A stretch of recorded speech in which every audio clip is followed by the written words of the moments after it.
क्योंकि देखिए गुरु गोविंद सिंह जी का जो इमेज है आम, वो एक योद्धे का इमेज है। क्योंकि हम पॉपुलर रिप्रेजेंटेशंस भी देखते हैं तो उनको जवान, काली दाढ़ी उनकी होती है, हाथ में तलवार होती है, एक हाथ पे बाज बैठा होता है, ऐसी डिपिक्शंस हम देखते हैं। नीले कपड़े, नीले कपड़ों का कोई कुछ वो मैं कोई उसका इतना स्पष्ट आंसर नहीं अभी दे सकता, so I will refrain from that.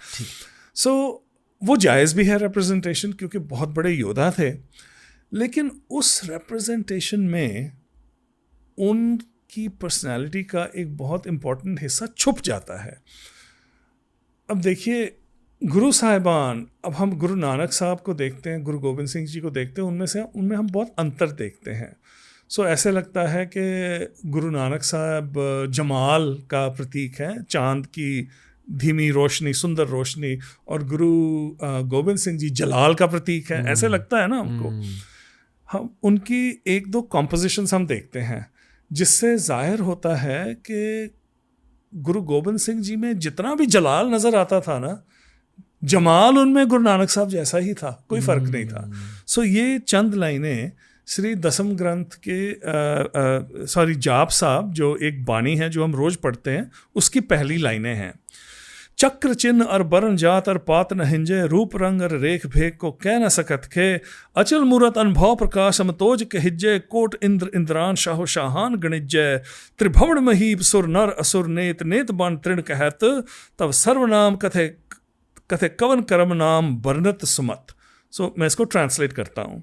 So वो कह रहे हैं कि आपका ना तो कोई चिन्ह है, ना ही आपकी कोई पहचान है। ये भगवान को, डिवाइन को संबोधित कर रहे हैं। कोई आपकी जात नहीं है, कोई आपका कुल नहीं है, कोई आपकी शक्ल नहीं है, कोई आपको जानता नहीं है। आप हमेशा कायम हो, आप अपने आप को ही उज्जवल करते हो। आपकी जो ताकत है वो इतनी महान है कि आप भगवानों, देवताओं के देवता हो और राजाओं के आप राजा हो। आप देवताओं के, इंसानों के, दानवों के, सब के आप महाराजा हो। जो सारी बनस्पत है वो भी आपकी जो उपमा है वो नहीं कर सकती। वो आपकी जो शक्ति है, सारी बनस्पत बार बार लगातार बयान करती है। आपके नाम, इतने नाम हैं कि कोई सब नाम नहीं ले सकता, लेकिन जो आपकी करामात है ये किसी से छुपी नहीं है।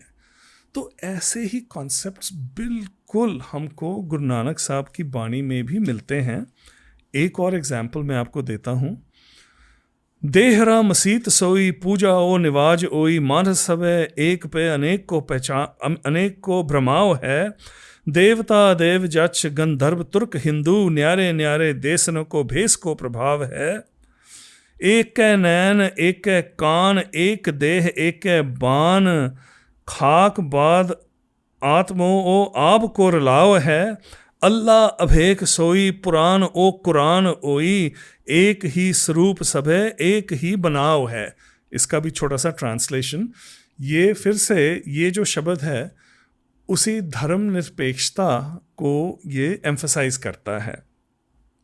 देहरा मसीत सोई कि जो मस्जिद है और मंदिर है वो एक ही हैं, पूजा में भी कोई फ़र्क नहीं है, सभी इंसान एक हैं। बस उन्होंने ये जो डिविजन्स बना ली हैं ये सब झूठी हैं। भगवान, देव, दानव, हिंदू या तुर्क, मुग़लों को, मुसलमानों को उस टाइम पे तुर्क कहते थे, अलग अलग कपड़े पहनते हैं, अलग अलग जगह में रहते हैं। बस इन्हीं चीज़ों को देख के हमें लगता है कि इनमें फ़र्क है। फ़र्क कोई नहीं है। सबके एक जैसी आँखें हैं, सबके एक जैसे ही कान हैं, सबके एक जैसे जिस्म हैं और सबकी एक जैसी आदतें भी हैं। बस हम सब अग्नि, पानी और हवा के बने हैं और उसमें ही हमने बाद में जाके मिल जाना है। सो सेम कॉन्सेप्ट्स, जो कॉन्सेप्ट्स गुरु नानक की बानी में हैं वही कॉन्सेप्ट्स गुरु गोविंद सिंह जी की बानी में हैं। पर उनकी बानी में फिर जलाल भी है। और जलाल का मैं आपको एक एग्जांपल देता हूँ। एक बहुत बड़े हिस्टोरियन और राइटर हुए हैं गोकुल चंद नारंग जी। डॉक्टर गोकुल चंद नारंग कहते हैं कि इतनी सुंदर कविता दुनिया के किसी लिटरेचर में नहीं है। इस शब्द के बारे में वो कहते हैं, खगखंड विहंडंग खलदल खंडंग अतरण मंडंग बरबंडंग भुजदंडे अखंडंग तेज प्रचंडंग ज्योत अमंडंग भान प्रभंग सुख संता करणंग दुर्मत दरणंग किलबिक हरणंग असरणंग जय जय जग कारण सृष्ट उबारण मम प्रतिपारण जय ते गंग। सो इसमें गुरु साहब डिवाइन को एक तेग तलवार के रूप में उसको संबोधन कर रहे हैं और वो कह रहे हैं कि आपकी तलवार इतनी ज़बरदस्त है कि जो बुरे लोग हैं उनके वो फौजों की फौजों को आपकी तलवार उड़ा देती है। हर मैदान जंग में आपका जलाल उसका कोई मुकाबला नहीं कर सकता।